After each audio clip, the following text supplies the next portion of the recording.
Hello everyone, my name is Webweaver, and welcome back to an episode with new audio settings. So, because of Cyberpunk Edgerunners, I am a so-called free thinker, who decided to actually play the game. Now there's a couple of caveats here. One, I've already been spoiled on both, so I know how both of them end. And two, I don't know, I just kind of felt like playing them. And also, I haven't played either the game or watched the show. I just think it looks cool. I mean, it's a Studio Trigger thing. I was gonna check it out eventually. Apparently, it's all on Netflix, which is pretty cool. Let's see. Who are we going to play? I'm not entirely sure. We haven't played Mizuki in a hot minute, have we? Because we played as, you know, the other characters. And by the other characters, I mean literally Miku and Moriko, so, you know, Triple M. Mizuki, Hamasaki. And we will do character-exclusive perks, hunted by the cult. That's kind of boring. Let's do medical history. And we will use character-exclusive perks, and we'll see what happens. I want to get a free spell, though, just because it could always be enthrallment, you know? It's not enthrallment. It is actually the, skin removal, which some people... and by some people I mean just me, literally now, have called it the no bitches spell. I don't know why. I mean... I don't know why it's making me laugh. I have my sense of humor has been ruined by the internet. So we have dexterity, we've got charisma, we've got light source, your seconds, and knowledge. So charisma's pretty easy, knowledge and dexterity are gonna be a bit of an investment, but that's, you know, 4 levels each? Or 4 levels each? Oh, Jesus Christ, no. It's 2 levels for each, assuming we get their corresponding perk.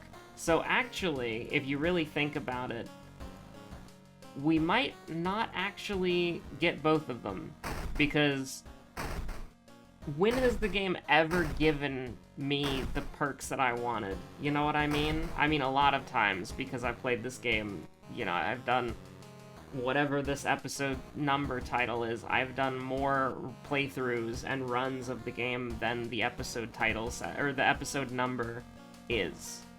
Mind Drain's pretty cracked. We do like Mind Drain. I'm fishing for enthrallment, you know I am. I'll use a little brainworms as a treat. Listen, I'm fishing for enthrallment. I'm fishing for enthrallment. I see something called Mind Drain. I feel like we can be a little crazy. Threat of Fate, you absolute piece. You hate to see it. But, let's see. What do we got going on here? We got 1 money in the bank. Halloween approaches. So that's as good as an excuse as any to go ahead and do this.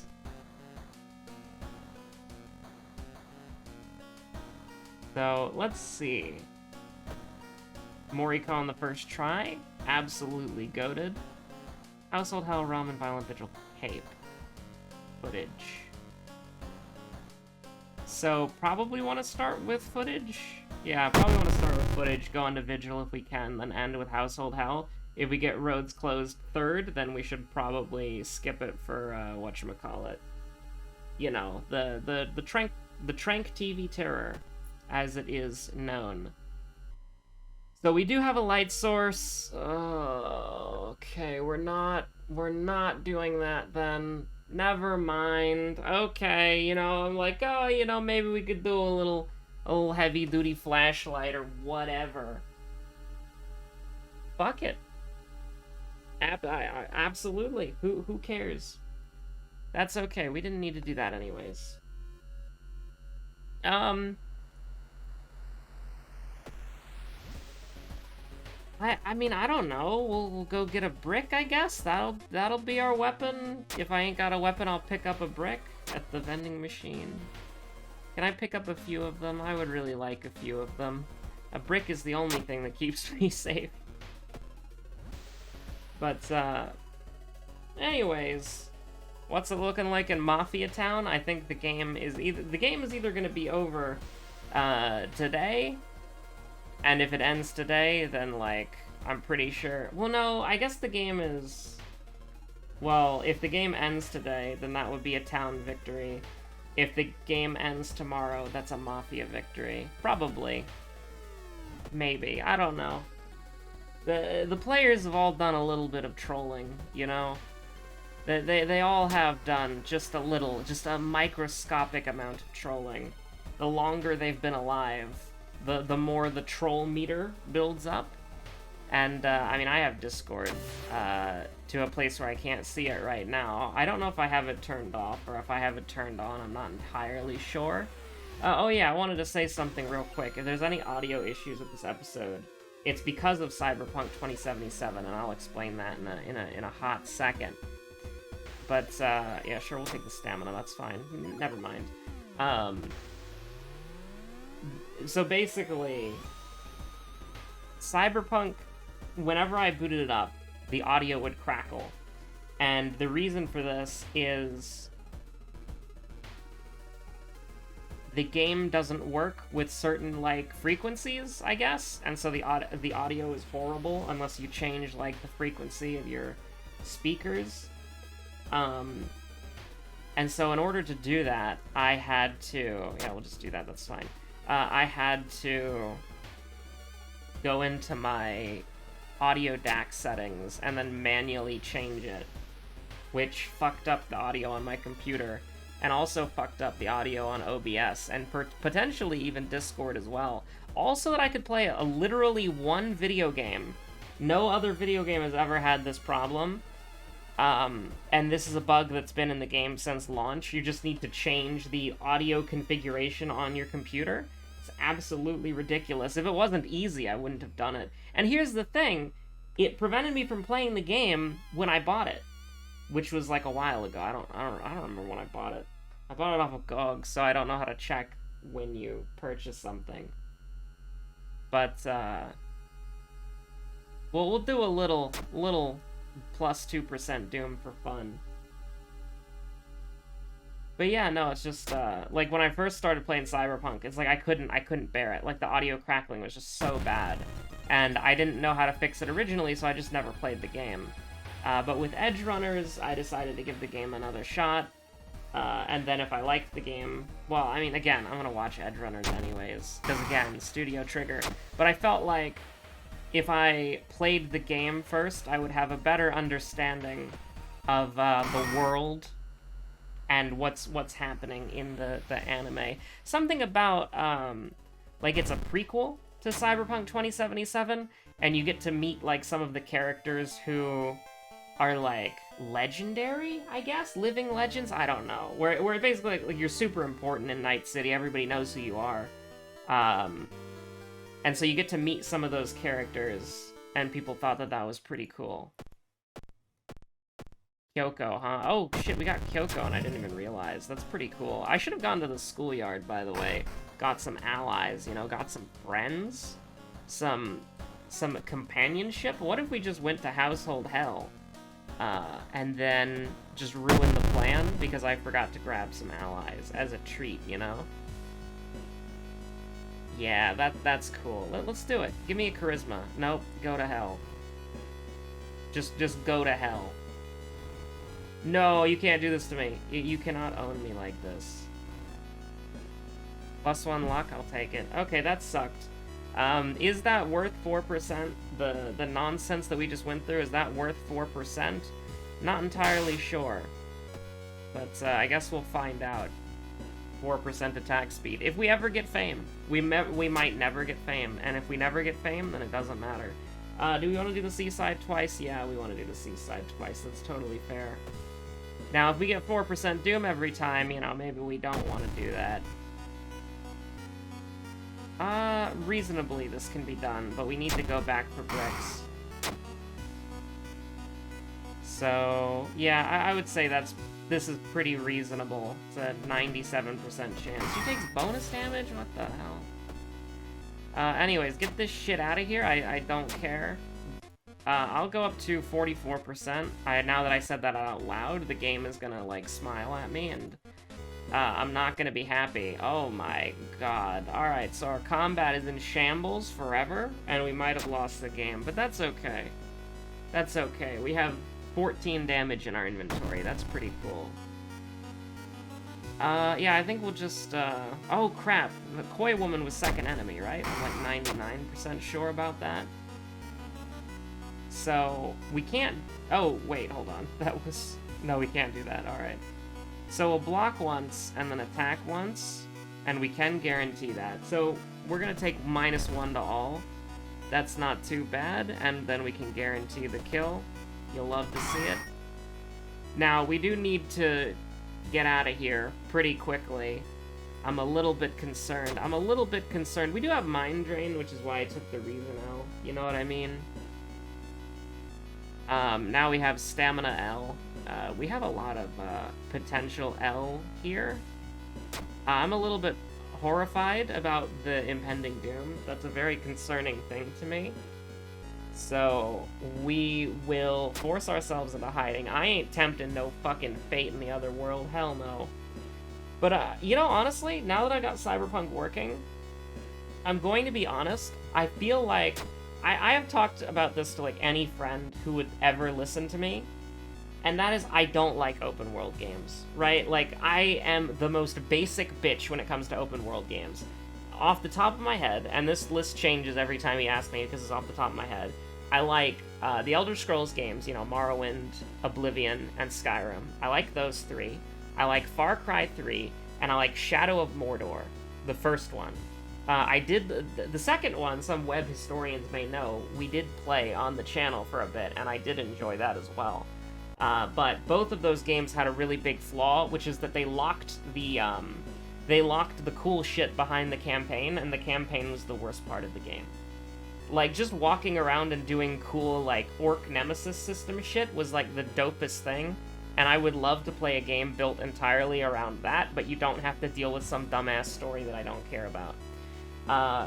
Let's see, other open world games that I like? Again, the list changes every time you ask. I guess, you know what? Fallout 4 was a really good open world game. It was a bad Fallout game, but a good game. I will stand by that. It had a lot of fun things that you could do in it. Of course, with mods, it's a lot better, but, like, you know, it was a fun game. I didn't regret buying it. Even though it was not... Listen, Fallout 4 is like a debate, alright? Like, Fallout 4, you think you're buying a Fallout game, but you're actually buying a buggy open-world game that's pretty fun. That has, like, a Fallout coat of paint on it. You know, we're gonna get the Fallout Lost levels soon enough, but, trying to think other open-world games I like. And I can't, like, off the top of my head, can't really think about it. I don't know if MMOs count. Obviously, if MMOs do count, you know what I'm gonna say there. But, I was kinda, like, really blown away a little bit, is at the start of Cyberpunk, you're just kind of, like, chilling at, like, a food stall, and waiting for Jackie to finish his food. And just seeing, like, all of the different characters, like the civilians and the NPCs, like, that they would all just walk by you, and you would have some people who cross the street, you'd have some people who continue walking down the sidewalk, how you could see, like, the sidewalk would tell them when to walk and when to stop walking. Like, you just had this, like, world moving around you while you were sitting there, and obviously, you know, that is constructed. I don't think if you sat there normally, you would get that cool of an experience. But it was just, like, it had a really nice attention to detail, I guess you could say, that I did appreciate. We are going to the school, aren't we? Yeah, we're going to the school more than we're going to the village. So here's the thing. We do have quick thinking. Wait, why do I have Dexterity 7 then? Did I start with Dexterity 6? Yes, I started with Dexterity 6. So I'll put Dexterity up to 8, and then we'll get Leadership when we can. But yeah, no, I'm not a big fan of open world games. But I'm liking Cyberpunk so far. If there's, like, a bunch of stupid bullshit, then, you know, maybe I won't like it so much. But right now, I'm enjoying it. I can confidently say that. I think it's been pretty fun. I liked, speaking of CD Projekt Red, I liked The Witcher 3. I could never get into The Witcher 2. I could never even want to attempt to get into The Witcher 1. But The Witcher 3 was pretty good. I actually beat that game, if you can believe it or not, and that final boss fight was hype as fuck. Did we get roads closed? No, we didn't. Okay. So we'll go to Violent Vigil, which is the most polite mystery because it's very quiet when you select it. But yeah, no, I'm just thinking about it. It's like, it's been fun so far. I like the world, and I am extraordinarily glad I waited to play it, though, because when it came out, it was buggy as hell, and I was reading the patch notes, like, a couple months back. Like, I bought it when they did, like, a major update to it, and that's one of the things that made Josephine start streaming it again, twitch.tv/JosephineHazard. But, yeah, I bought it when it was half off on Humble Bundle a while back, and they just came out with this big update, right? And that big update still had the audio crackling issue, which made some people complain about it in the modern era. But, basically, yeah, let's just do this twice. Take 2 stamina, that's fine. So, this major new update, which all of the update stuff that they're doing for Cyberpunk is free, right? So that's good. If this was Bethesda, they'd sell it to you for $8. But one of the things that they added in the major update for Cyberpunk was the ability to get an apartment or a house. And I was like, holy shit, that's insane. Like, that would ruin my, like, Cyberpunk immersion so much if you just have to stay. Like, because the whole thing is, right, like, you want to be a living legend in the city. At least I think it is, right? And you want to go on, like, wacky adventures. And so the idea of, like, not being able to get a better apartment building just kind of sucks. But now you can, apparently. And you can also customize your character's appearance in the mirror. They have, like, a glamour system now, so you can wear your favorite clothes and have good stats. It just seems like the game launched way too early. Because, like, holy crap, oh my god. Can you imagine not having a glamour system in an RPG game? Holy shit. For those of you who don't play, you know, Final Fantasy, if you play World of Warcraft, it would be like a transmog. Or if you play anything else, it would probably be considered, like, vanity. You know, like Terraria, you know, you've got your armor and what you have equipped, but you have your vanity, which is what you look like. Something like that. It's basically like, we could visually wear the Kurakosa mask while having the benefits of the demon mask, right? That's what I mean. Or the effects of the demon mask, I should say. Because it doesn't cancel out any of the effects, it just makes it look the way that you want it to look. Especially in a game like Cyberpunk, where you're supposed to be, like, again, like, you're supposed to be building yourself up as a living legend. Like, what the heck? Come on. No transmog system? No glamour? No vanity? What the? Whatever. I mean, listen, it seems to be quite a nice game now, and the idea that I waited for it to become a good game, I just keep winning, you know? Am I gonna play the game on YouTube? Absolutely not. In a rare twist of fate, actually, I am saying directly no. Because, don't you dare miss, thank you very much. Because I enjoy, like, playing these solo RPG games by myself for personal enjoyment and fun, if you can believe it. I'm waiting for leadership to show up, but if we don't see it on the next level up, I'll take a point of charisma and just cry. Cry about it? I will. I absolutely will. You cannot stop me. I'm tearing up right now. The real tragedy is, fucking Kurakosa mask. But, here's the thing. You know, a lot of people are like, oh, you had Cyberpunk spoiled for you, that sucks. The thing is, it's like, I remember, like, what happens, but, like, I don't remember how it happens, you know what I mean?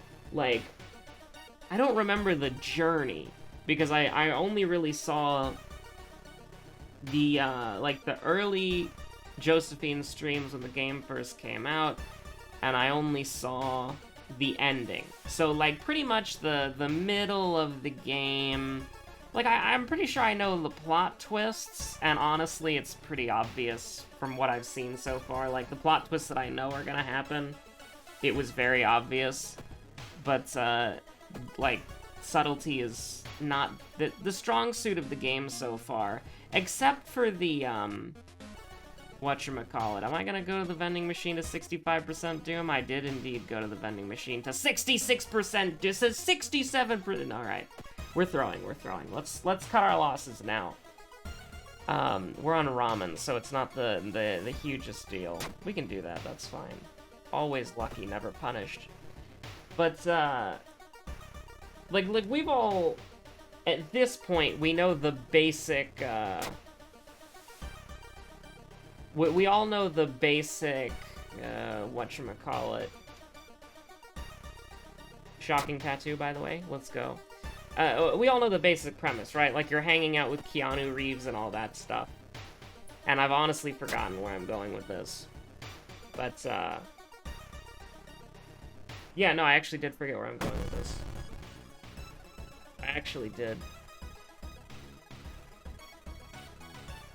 I'm just thinking of the Twitter video where it plays the Cyberpunk song every time, Keanu Reeves says... no, I'm not even gonna say... whenever Keanu Reeves says something a little bit lewd, it just pauses, and then it has the subtitle of what he says, and then it plays the Cyberpunk song. Hey, what if this just did 3 damage? AO based? Based Kurakosa mask? You'll love to see it. I mean, we can do 14 damage pretty reliably. That's pretty good. Leadership Gaming? Absolutely goated. Do I want to keep increasing strength for fun? I mean, why not? We seemingly salvaged it out of nowhere, so I don't see why we couldn't. I mean, we have 8% attack speed right now, so you do have to realize that. We could go get an ally at the school. I feel like we're in a lot better of a spot than we might otherwise be, exclusively because Akamanto is last. And I feel like that as long as we don't doom out before Akamanto, we should be relatively fine. How did I get 15 reason? What is this, a Yashiro game?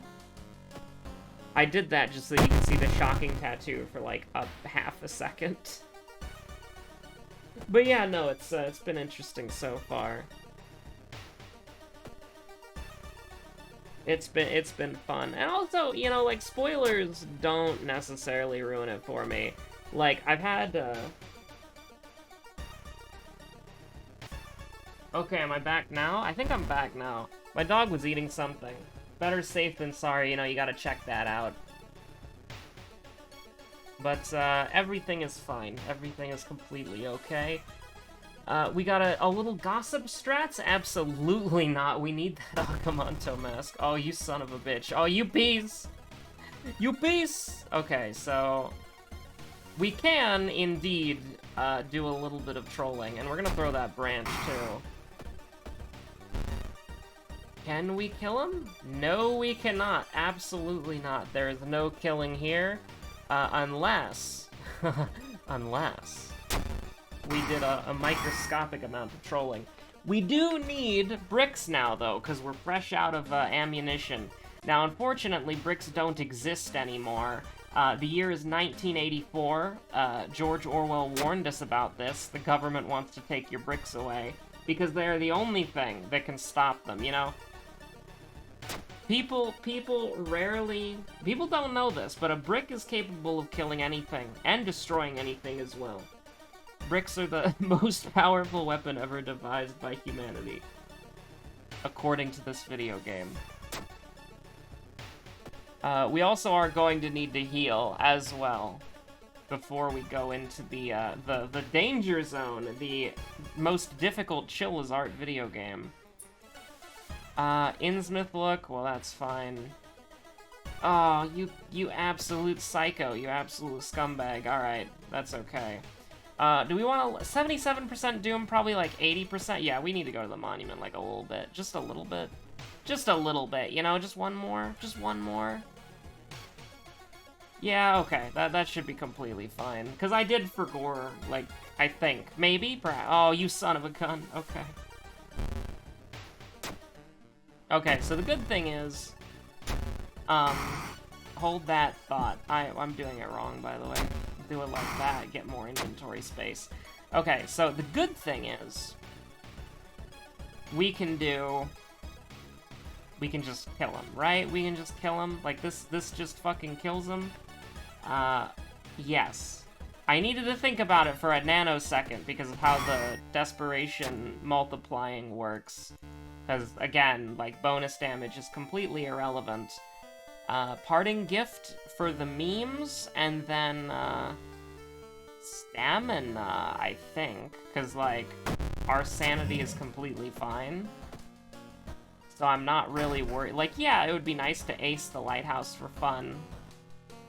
1 second of, Mizuki with Shocking Tattoo.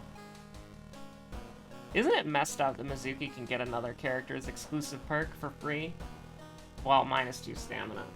But, like, considering that you get +2 stamina, considering that you get +2 stamina for leveling up at 100 EXP, spending -2 stamina to get a free perk, I mean, it's not that bad of a deal. So, dexterity, we're good. Charisma, light source, oh, damn, that's a little scary. But guess what? 9 reason, we're fine. And then seconds, and then, alright, we're done. Well, knowledge, but that's okay. We got one of them, so it's alright. We might not even need the Crestfallen Mask if I remember both of my things, but probably won't. Probably won't. I do love how the knowledge check in this game, by the way, is literally like, are you stupid enough to put your hands on, like, electricity to the point where you'll get, like, will you put your hands on electricity? Will you, like, grab something that will, like, violently shock you and electrocute you? Or will you just flip the switch nearby? Right? It's like, what are you even freaking doing? I almost picked Violent Vigil. It's true and real, I almost did. But yeah, there we go. Yeah, using your own body as a natural conductor, you'll power up the gate. But it's like, if you get it correctly, it's just like, oh, there's a little switch that you flick and then it opens up. And the gate opens. Oh, jeez. Like, that's my favorite one, because it's literally it's the dumbass check. It's the idiot test. And, unfortunately, we were the idiots, because we did not invest any points into knowledge whatsoever. Thank you so much for watching. Hope you're all staying safe out there. Have a good one. See you later. Bye.